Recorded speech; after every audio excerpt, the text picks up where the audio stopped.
Hello friends and readers of AMLE. My name is Dirk Lindebaum. I'm the editor-in-chief of AMLE, and today I would like to reflect a little bit on the first 1.5 years of our tenure and to share some practical hands-on suggestions that hopefully are helpful for you to navigate the publication process. It's easy to think about this as yet another how to publish session. My preference always has been to think about why we engage in management learning education in the first place. So with that in mind, with the experience gained in our first half of our tenure, there's a real opportunity to share some hands-on suggestions about the publication process. The aim here really is to underline that depending on the stage of publication process we're looking at, that you as authors, you actually have quite a bit of control over that process, especially in the pre-submission stage. So as a result, what I will briefly outline here are possible ways of influencing that publication process pre and post-submission. Of course, the disclaimer applies that the contents of this video in no way guarantee eventual publication. That would be an odd thing to say. Just as well that the views reflected here are more my own views and experiences based on my work at AMLE. I recognize that other editors may have additional or different experiences to share, even though I suspect eventually there will be a degree of overlap here. And finally, before I proceed, a statement of authenticity. This video and the content therein are products of my own experience and entirely unsupported by generative AI. So, shall we? One way to think about the publication process is really in terms of the moment of submission. The pre-submission stage, which you can see on the left, and the post-submission stage, which you can see on the right. My emphatic view, I should say, is really that within the pre-submission stage, you have an awful lot of control over the process. And this video, this conversation now is really designed to highlight actually how much control you can exercise here. Then, of course, we have the post-submission stage, where the focus or where the possibility of exercising control is reduced, but you still have options to navigate and influence the process. So, and I would proceed then to the next slide to start unpacking a little bit how this looks like. So if you look at the right, you can see the moment of submission, and on the left, everything that leads up to it. So when you think about an idea, the initial idea of a paper. So there are some questions that I always find it very, very useful to keep in mind. For instance, have you problematized the literature in sufficient detail that you can have an informed initial direction or hunch? Problematization basically means that, okay, what's inadequate, what's incomplete, or what's misguided about the current literature. And with these ideas, write a short draft and share it with colleagues for initial feedback. Take them for a cup of coffee, have an informal conversation, maybe some impromptu conversation in the corridor. These things can always help already to set the paper on a more promising path. As we move on then, on the top left corner, when you think about the first draft of the introduction, I emphasize here, I would never suggest that you go on to write a full paper straight away. Always work on the introduction first in less than 5 pages. And there are a number of issues that really help you. So have you defined the key constructs? Really, really important. Have you asked why and how questions as opposed to what questions? So the why and how questions enable you to think about a theoretical contribution and greater theoretical depths. What questions are descriptive? That has a place in social science, of course, but this is not what AMLE is about and for. When you've done it well, what you can then see is actually that the introduction already signals the full structure of the paper. And when you think about how the paper is structured, what you can really see is that, okay, the key constructs, they hang together in a particular way, and asking the why and how questions really helps you to show to the reader and demonstrate to the reader that based on the definitions that you have offered, you can make theoretical linkages. It's really, really important. With that in mind, the next step, or one of the steps that is actually involved, is really to understand the journal you are targeting. Are you familiar with the aim of the journal? AMLE is dedicated to management learning, management education, and the business of business schools. It is not dedicated to consumer perceptions of food labeling. We're getting this kind of submission. So please, and this I'm literally issuing a plea here, familiarize yourself with the journal, AMLE or any other journal you're targeting. Are you familiar with ongoing debates within it? And above all, do you understand the conversational style? Because some journals are just very different in this respect. So once you've done that, share the introduction with an experienced colleague before you go on to write the full paper. Because when you've done that, if you do that, what actually tends to happen is that you will be less likely to go off on a tangent, to steer the paper in a direction that in hindsight turns out to be not desirable. And only when you've done that, think about writing a full first draft, a draft version of the full paper. And I would really emphasize, only populate the full paper if you're sure enough that the initial direction of the paper is appropriate. As you move through this process, I go back to the previous page or previous point. Are the linkages between the concepts clear? Can you explain why and how A is related to B? And then as your understanding of the topic also matures, really to make it very, very clear to the reader that you can articulate a strong and persuasive and well-informed aim. For empirical papers, another question that is important to keep in mind is the theory-method linkage. Is that consistent? What do I mean by that? You can't, for instance, theorize an individual level phenomenon and then collect data at the level of diets or group levels. It's only one example. And what you really have to emphasize in the introduction of the full draft is why does this study actually matter theoretically and practically? And you really need to think very, very long and very, very hard about it. Readers, be it editors or reviewers, are busy people, and the more you try to empathize with how they might be reading your work and the more you can foreshadow what they are expecting, the more likely you get a more positive reaction to it. As you write the full draft dedicated to a specific journal, by all means, do not ignore the editing guidelines, because this is in a way a proxy measure for care in the editing, but also actually wanting to publish in a particular journal. Some journals have very distinctive editing guidelines, and when an editor sees that this paper has been clearly submitted to a different journal before, that is not creating a favorable impression. And I would really encourage you to avoid leaving the reader with that impression. Instead, make sure you signal robustly that you have engaged with the required editing guidelines. So, moving on to the next step, refining the draft. Once you have a full paper draft ready, don't jealously guard it.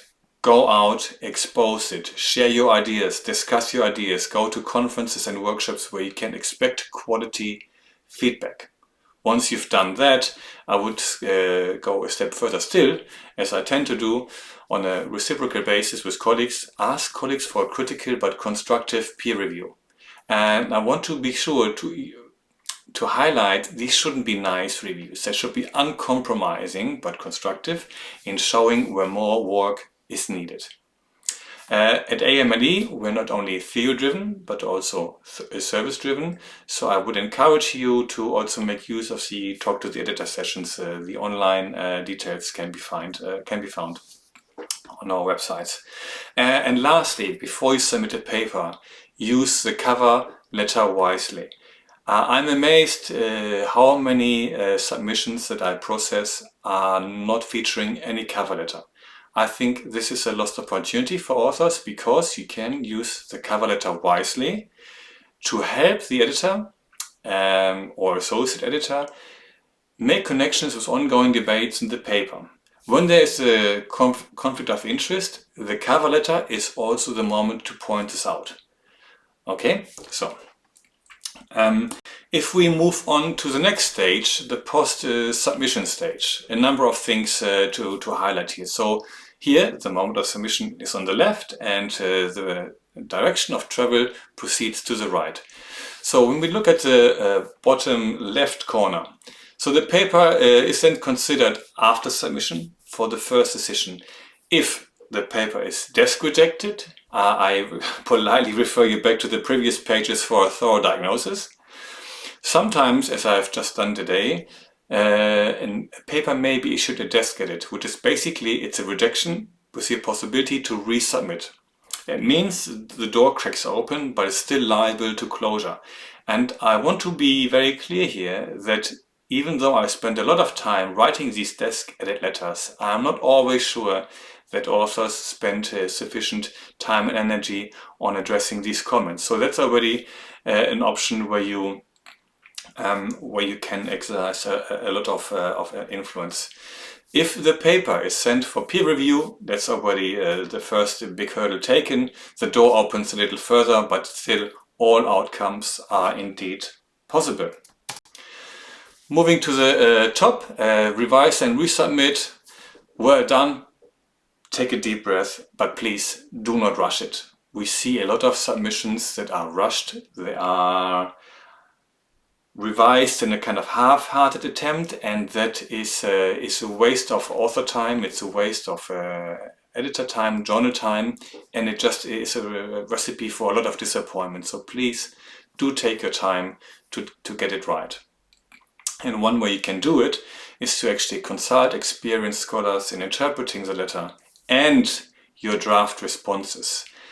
What I also had to learn the hard way is that decision letters for papers, they should be free of jargon, they should be accessible and intelligibly phrased. But there is a lot of coded message. There can be a lot of coded message. So it takes time to decipher what the actual message is of the editorial letter. So here the advice is really, it is okay to turn to experienced scholars to help you interpret the letter, but not only that, also help you interpret whether your responses to the editorial steer are actually on the right track.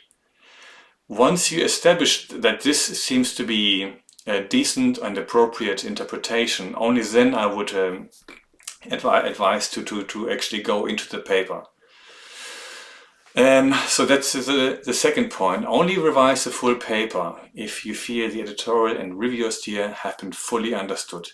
It is a sad fact that on regular occasions that kind of understanding is not in place, and that means that the editorial steer goes in one direction, but the way that authors have responded goes in a different direction, and you can see that is not a recipe for happiness, so to speak. The one thing that I could add here, and I want to add, for me personally, I always like to bring the author voice to its full fruition and visibility in a paper. And so my editorial steer would attempt to point that direction. Sometimes, because something was not clear in the paper, the author might then come back in a response to it and say, well, actually, we wanted to do something else. Now, I'm open to this, and I guess that many other editors are open to this, but you really have to define and explain very, very carefully and clearly why on occasion you beg to differ. I would strongly discourage an attempt where you just, as a default assumption, disagree with everything, because then you're very likely to get a rejection letter further on. What I also find very useful over time is not to think about the peer review process in antagonistic terms, but actually as a productive and fruitful conversation with editors and reviewers in the sense of peers.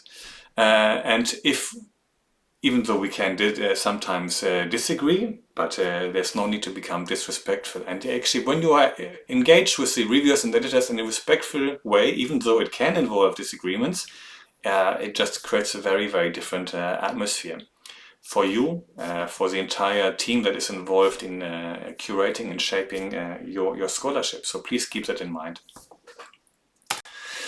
Right, if we move on in the process, so you're submitting the revision, R2, R3, sometimes R4. When you draft the response letter, I would really ask you to think very, very carefully about doing it in a concise and focused manner. Sometimes I see response letters that are longer than the paper itself. And that is not helpful. You really want to convey in a concise manner exactly how and why you have responded to an editorial comment in the way you did. And I would always also suggest a signal exactly where in the paper you have addressed this. Always provide page numbers if you make references to changes in the paper. When you submit the revision, I partly touched on this before, it's a really high-risk strategy to ignore all comments.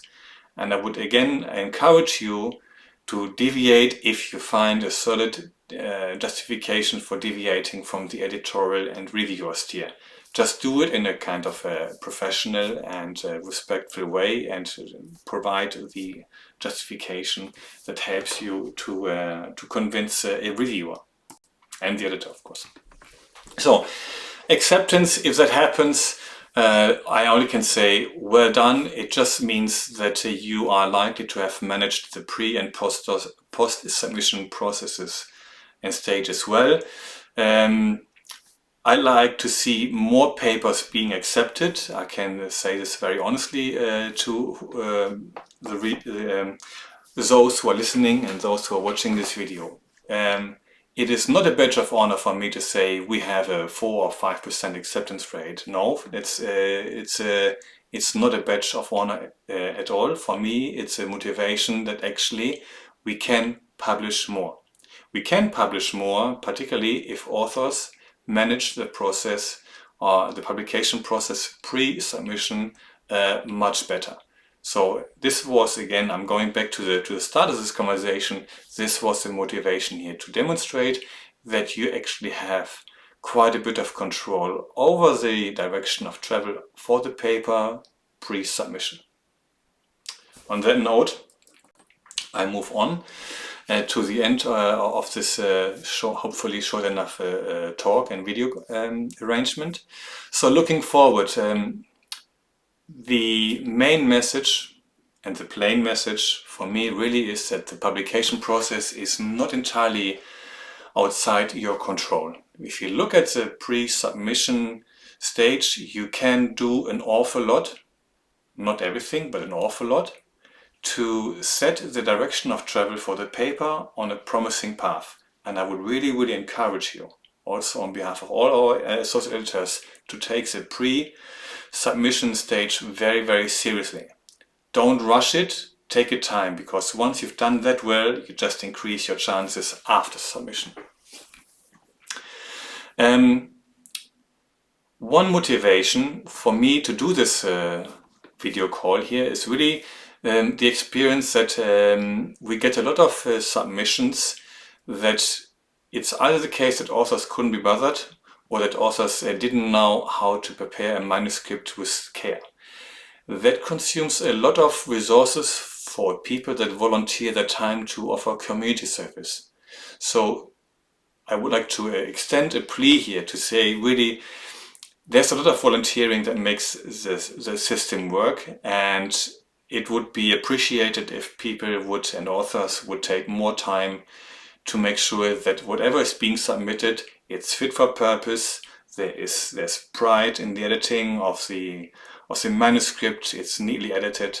So please do heed these requests. With the third point, I'm going to an FTE, or an editorial essay that just came out in AMLE. We really like to publish your submissions. We take no joy whatsoever to reject them. It's not that we are gleefully rejecting them, as some might say. However, if we want to publish more, there is an awful lot that you can do to help us. And this event, this video call, was designed to just highlight and underline very, very strongly that you can steer the process in a very, very decisive manner yourself, if you keep in mind the suggestions that I issued and shared with the audience here before. Of course, there is a little star, a little caveat I should mention. Even though you follow all these steps, it cannot be predicted that the paper eventually will be accepted. So that's a plain but also very crucial caveat. At no stage can the final outcome of peer review be predicted. Okie dokie, so I want to leave you with a few references and resources I think that are helpful. If you seriously think about submitting a study to AMLE, these are the reference pieces that I would suggest you read, talk about. It gives you an indication about the scope of the journal. It gives you an indication about where is the threshold for publication, especially in relation to a theoretical contribution. Some of you are aware of it, but we also arranged a new outreach activity. We call it Talk to the Editor session, where you can basically arrange a 30-minute video call one-on-one with an associate editor or with me before you formally submit the paper. A number of caveats and requirements have to be met, so please check out our website for more information. When you visit our website, you will also find a range of PDW information in your neighborhood. We have run already, and we will run more PDWs across the globe in months to come. So please do have a look to see if anything is within your proximity. So that brings me to the last slide. I can only say thank you for watching and for listening. The take-home message, very succinctly, is really this: please help us so that we can help you to develop and hopefully publish your fascinating management, learning and education research in AMLE. Thank you for listening, and I wish you all a good day. Bye-bye.